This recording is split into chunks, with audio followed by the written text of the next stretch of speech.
നേന്ത്രപ്പഴവും ബൂസ്റ്റും കൊണ്ട് നിങ്ങൾ ആരും ചെയ്യാൻ സാധ്യതയില്ലാത്ത ഒരു വെറൈറ്റി സ്നാക്കാണ് ഇന്ന് ഉണ്ടാക്കുന്നത്. അപ്പോൾ ഇതിനായിട്ട് നമ്മൾ നല്ല പഴുത്ത നേന്ത്രപ്പഴം നോക്കിയിട്ട് എടുക്കാം. ഒന്നോ രണ്ടോ എത്ര വേണമെങ്കിലും എടുക്കാം കേട്ടോ. അപ്പോൾ ഒരെണ്ണമാണ് ഞാനിപ്പോൾ ഇതിലേക്ക് കട്ട് ചെയ്തിട്ട് കൊടുക്കുന്നത്. മാക്സിമം പഴുത്ത് തന്നെ നോക്കിയിട്ട് എടുക്കണേ. അപ്പോൾ നമ്മൾ ഇതുപോലെ കട്ട് ചെയ്ത് ഇട്ടതിന് ശേഷം നമുക്കിതിലേക്ക് ഒരു പാക്കറ്റ് ബൂസ്റ്റ് പൊടി ചേർത്ത് കൊടുക്കാം. ബൂസ്റ്റ് പൊടി ചേർത്താൽ ഒരു പ്രത്യേക ടേസ്റ്റാണ് കേട്ടോ ഈ ഒരു സ്നാക്കിന്. അപ്പോൾ ഇതിലേക്ക് ബൂസ്റ്റ് പൊടി ഇട്ടതിന് ശേഷം നമുക്കിനി മധുരത്തിന് ആവശ്യമായിട്ടുള്ള ഷുഗർ ചേർത്ത് കൊടുക്കാം. ഞാനിപ്പോൾ 2 ടേബിൾ സ്പൂൺ മാത്രമേ ചേർക്കുന്നുള്ളൂ. നിങ്ങൾക്ക് കൂടുതൽ വേണമെന്നുണ്ടെങ്കിൽ കൂടുതൽ ആഡ് ചെയ്ത് കൊടുക്കാം. എന്നിട്ട് നമുക്കിത് നന്നായിട്ട് അരച്ചെടുക്കാം. പഴം കഷ്ണം കഷ്ണമായിട്ടൊന്നും നിൽക്കാണ്ട് ഇതുപോലെയാണ് അരച്ചെടുക്കേണ്ടത്. ഇനി നമ്മൾ ഇതൊരു പാത്രത്തിലേക്ക് മാറ്റിയതിന് ശേഷം ഫ്ലേവറിനായിട്ട് കുറച്ച് ഏലക്കായ് പൊടിയും കൂടി ചേർത്ത് കൊടുക്കാം.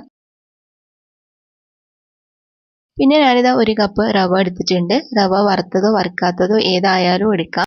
എന്നിട്ട് നമുക്കിതിലേക്ക് കുറച്ച് ആഡ് ചെയ്ത് കൊടുത്തിട്ട് ഇതുപോലെ നല്ലോണം ഒന്ന് മിക്സ് ആക്കാം. അപ്പോൾ റവ ചേർത്തതിന് ശേഷം നമുക്കിനി ഇതിലേക്ക് 1/2 കപ്പ് ഗോതമ്പ് പൊടിയും കൂടി ചേർത്ത് കൊടുക്കാം. ഈ മാവ് കുറച്ച് തിക്കായിട്ട് കിട്ടാൻ വേണ്ടിയിട്ട് നമുക്ക് കുറച്ച് ഗോതമ്പ് പൊടിയും കൂടി ചേർത്ത് കൊടുക്കാം. എന്നിട്ട് ഇതെല്ലാം കൂടി നന്നായിട്ട് കുഴച്ച് മിക്സ് ആക്കിയിട്ട് എടുക്കുക. ഈ സമയത്ത് കുറച്ച് തേങ്ങയും കൂടി ചേർത്ത് കൊടുക്കണേ.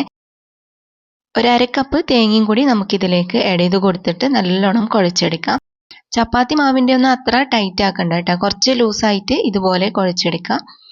ഇനിയിപ്പോൾ നമുക്കിതിന്ന് കുറച്ചായിട്ട് മാവെടുത്തിട്ട് ഇതുപോലെ ഷേപ്പ് ആക്കിയിട്ട് എടുക്കാം. അപ്പോൾ ഞാനിതാ ഈ ഒരു സൈസിലുള്ള ബോൾ ഷേപ്പിലാണ് ആക്കുന്നത്. എല്ലാം ഉണ്ടാക്കി വെച്ചിട്ടുണ്ട്. ഇനി നമുക്ക് ഫ്രൈ ചെയ്യാൻ വേണ്ടിയിട്ട് കുറച്ച് ഓയിൽ ചൂടാക്കിയിട്ട് ഓരോരോ ബോൾസ് ആയിട്ട് ഇതിലേക്ക് ഇട്ട് കൊടുക്കാം.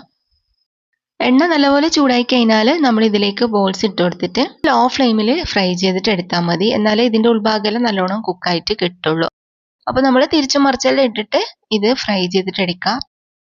പഴത്തിൻ്റെയും ബൂസ്റ്റ് പൊടിൻ്റെയും ആ തേങ്ങൻ്റെ എല്ലാം നല്ലൊരു ഫ്ലേവറാണ് കേട്ടോ ഈ ഒരു സ്നാക്കിന് കിട്ടുന്നത്. അപ്പോൾ നമ്മൾ ഇതേപോലെ എല്ലെണ്ണും ഫ്രൈ ആക്കിയിട്ട് എടുക്കാം. പിന്നെ പ്രത്യേകം ശ്രദ്ധിക്കുക ലോ ഫ്ലെയിമിൽ തന്നെ വെക്കാൻ വേണ്ടിയിട്ട്. എന്നാലേ ഇതിൻ്റെ ഉൾഭാഗം നല്ലോണം കുക്കായിട്ട് വരുള്ളൂ. നമ്മളിതാ ഇതുപോലെ നല്ലൊരു ഗോൾഡൻ കളറിൽ ഫ്രൈ ചെയ്തെടുത്താൽ മതി. അപ്പോൾ നമ്മുടെ അടിപൊളിയായിട്ടുള്ള ചായക്കടി റെഡി ആയിട്ടുണ്ട്. അപ്പോൾ ഇതുവരെ ഇങ്ങനെ ചെയ്ത് നോക്കിയിട്ടില്ലെങ്കിൽ ട്രൈ ആക്കി നോക്കിയിട്ട് ഫീഡ്ബാക്ക് അറിയിക്കുക. ഇന്നത്തെ റെസിപ്പി നിങ്ങൾക്ക് എല്ലാവർക്കും ഇഷ്ടമായിട്ടുണ്ടാവും എന്ന് വിചാരിക്കുന്നു. വീഡിയോ ഇഷ്ടമായാൽ മറക്കാതെ ലൈക്കും ഷെയറും കമൻറ്റും ചെയ്യണേ.